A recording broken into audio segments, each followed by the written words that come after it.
Hey there, YouTube. PD Two Finger here. I always like to say good thoughts, good words, good deeds. So today we're talking about desoldering. If you're new to the soldering game, a couple of things you're going to need. Solder braid, desoldering braid. That's a little roll of this spool of this. It's like braided metal mesh.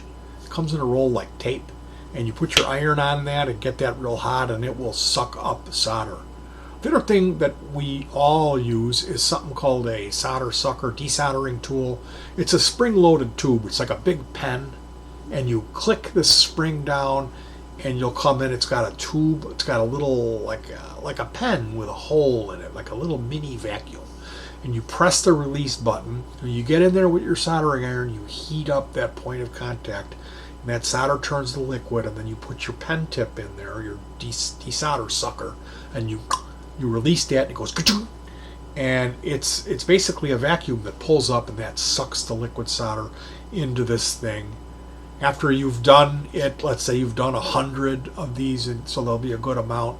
Usually there'll be a way to kind of disassemble it and remove that extra solder from inside of your solder sucker. But those solder suckers, they're for the bulk of it. There'll be a little bit left over, and you've done the solder sucker and you're pulling on it and it won't come out and won't come out. That's because you need to use the goot, which is a company, G-O-O-T. They make this braid. You don't have to get goot. I just call it goot. It's like Kester. That's 60-40 solder that we use, 40% being lead. Now another thing that we need to talk about is going back to like the last 10, 20 years or so, the solder, the stuff that we buy, the circuits, the electronics that they're soldered with, they stopped using lead because it's bad for the environment. Well, it's bad for people that work on electronics because the solder that doesn't have lead in it, it only stays liquid for a fraction of a second, and then it like normal or leaded solder, 60-40 Kester, the stuff we're used to working with when we build pedals or repair things or whatever you're doing with electronics, you're usually using 60-40. And that stuff, when you put the heat to it, it'll stay liquid for a minute. Not a minute, but long enough for you to quickly rip out what if you're desoldering, it's a switch. It has 6 pins. The old way to do it would be get in there and get your iron sideways, just touching 3 pins and heat those to liquid, and then quickly hit to the other 3 and heat those liquid, and then do it one more time and heat the other 3 and then pull it out. And maybe you'll get it in that state of in between where all 6 legs are still liquidized and you'll be able to pull it out. Well, with this stainless steel solder, or it's non-leaded solder, that's impossible because it dries. It turns from a liquid to a solid very quickly. So typically what I'll do is I will add my own 60-40 or leaded solder to those joints. And just adding a little bit will be enough to get you through. So when we're talking about soldering, we got to talk about flux. I get OT's brand, OATYEYS, Odie's brand, or Harvey's Plumber's Flux, any kind of paste flux. They sell electronics flux. I don't like the liquid. I like the stuff that's like earwax or like margarine. And I have a little tub of it, and I'll have like a tool, like a pencil that has a needle. And I'll use that needle to apply just less is more. I just use a little bit. I lovingly put it right where I need it, and I go in there with the heat. So let's say you're going to be desoldering. Here's what you're going to need. You're going to need a soldering iron, 30 watt, 60 watt maybe. That's pushing it. You really want to use a 30 because the traces or the copper lines will come up. Every time you touch the iron to the board, the chances that copper is going to lift up. And now you're not screwed when that happens. You can look at where it ran and rip it off of there, and then solder in a jumper wire is what you do. And then hot glue that wire down. I don't like having to do that. I find I've seen people work where they've got their whatever tool and they're sticking their tongue out and swearing, and it should be fun. We should, as electronic guys or pedal builders or amp guys, we should be thinking through and not ending up like, whoa, I never should have got myself in this position where I used all this force and skittered the soldering iron across the whole thing and scratched it. Where if I would have taken my time and watched that video that PD was talking about, I would have learned some tricks. So, first off is getting that flux. You got to have that tub of flux, and you use it every time. Second off is this desoldering tool, pump. It'll be like a spring. You click it down and then hit the button, and it sucks up the solder. After you've used it 100 times, you've got to open it up and empty the solder balls out of it. But even those, you get in there at a right angle, like you look at it, and there'll be one side of the connection has more solder in it than the other. So that side with the bulk solder, that's where you want to come in with the remover. You go on the other side with the soldering iron, and I'll lean it so gravity will make that solder, that wet solder, roll to the side, and then I'll come in right quickly. We're never having the iron on a millisecond longer than we need to.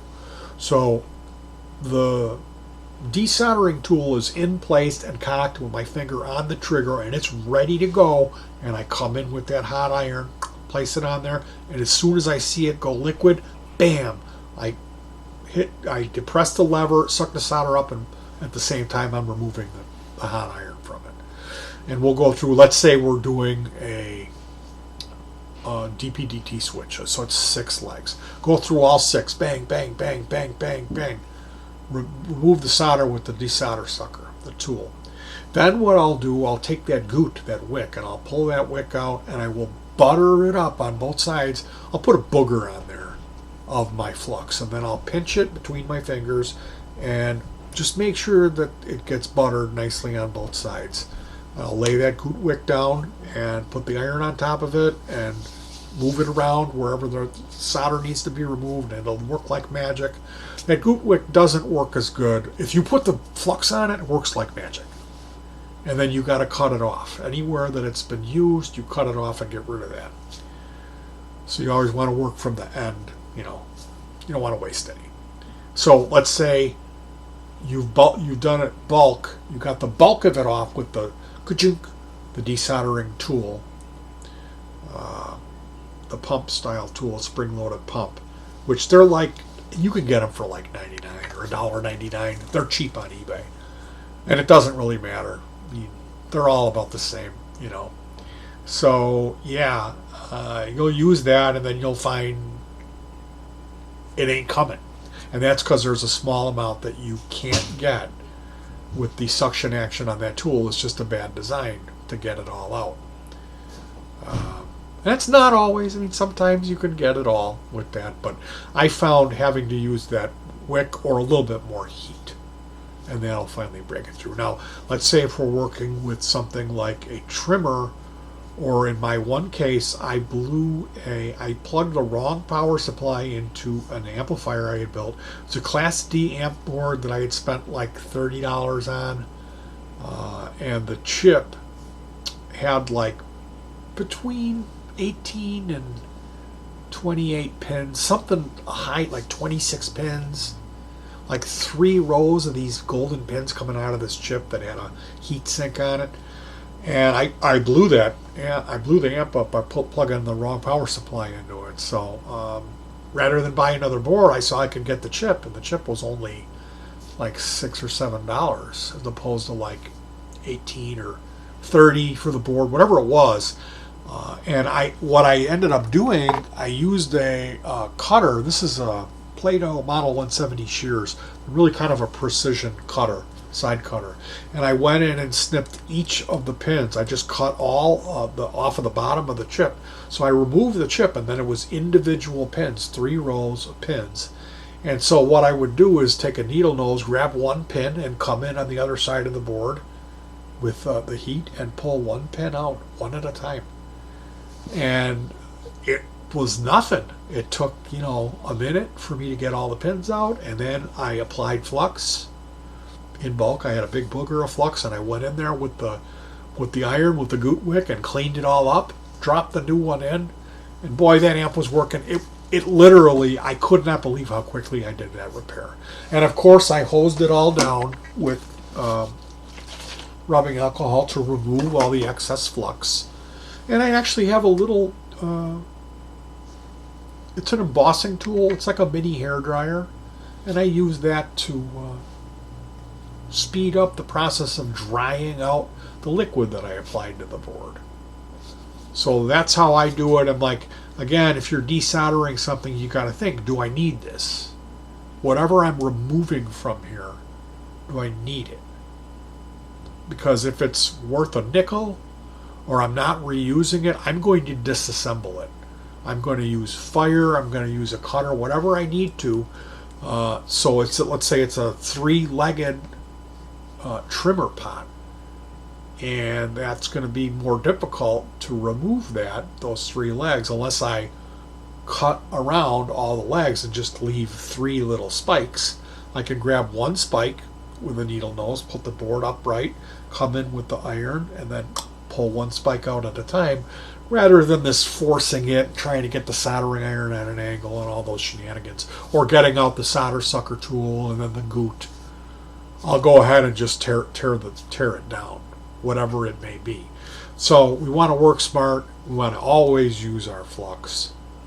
Have a desoldering tool that has a good amount of suction and keep that clean. You want to remove when you use it, clean it, get the stuff out of there because it's a vacuum. And when they clog up, they just, clean it. It's common sense. And the goot, the wick, having the real thin stuff, I'm not as thrilled about it, but sometimes you need that real thin wick.